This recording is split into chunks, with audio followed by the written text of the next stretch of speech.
bahagyang bumaba ang unemployment rate sa Pilipinas nitong nakalipas na Pebrero.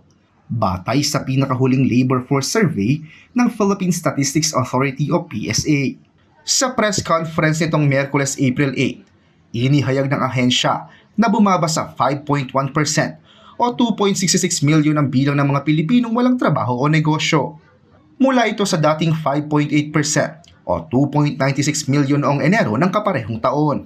Ibig sabihin, 51 sa kada 1,000 individual na kabilang sa labor force ang unemployed. Ang pagbaba ng unemployment ay kasabay ng pagtaas ng labor force participation rate sa 63.8% o 52.09 milyong Pilipino. Nangangahulugan ito na mas maraming Pinoy ang aktibong naghahanap at nakahanap na ng trabaho.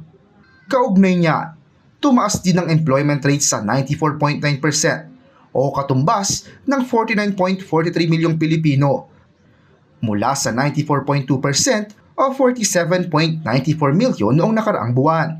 Bumaba rin ang underemployment rate sa 11.8% o 5.84 milyong Pilipino ang naghahanap ng dagdag na trabaho o mas mahabang oras mula sa 6.35 milyon noong Enero. Ayon sa PSA, mas maraming oportunidad sa trabaho ang nagbukas sa mga sektor ng serbisyo, negosyo at iba pang pangunahing industriya.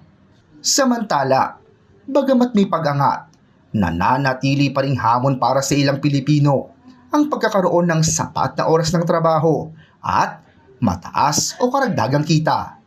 Raymond Tasoy, CLTV 36 News.